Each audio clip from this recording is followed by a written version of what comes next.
commission.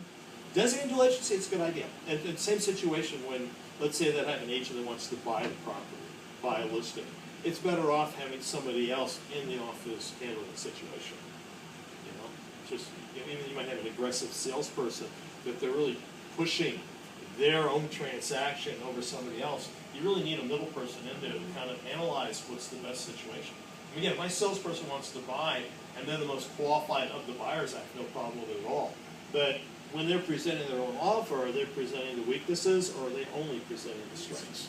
So sometimes you need that middle person in there. Now, again, it's probably best that the broker do it. And again, if you have 10 or 12 salespeople, it's very easy for you to do.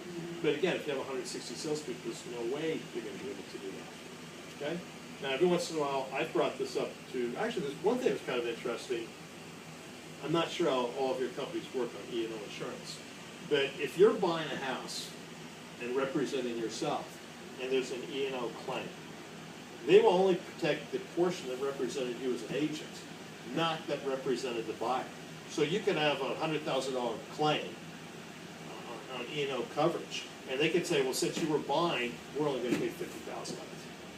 So you, the salesperson, would be liable for the remaining $50,000.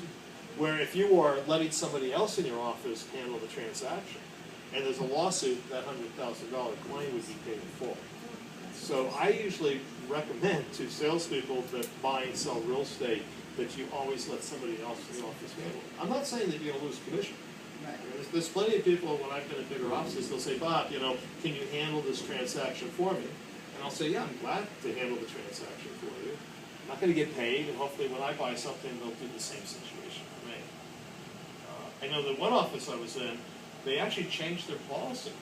They said that if you are doing a referral with an office, salesperson to salesperson, that you only got a 50% commission. Even though your contract was you got 80% if you did the sales directly yourself. Because it happened to be a case where the broker was self-insured, and they didn't want to, they kind of liked the idea of having limited liability rather than full liability. So there's a lot of different things you got to think about as a broker as to what's best for your company. But again,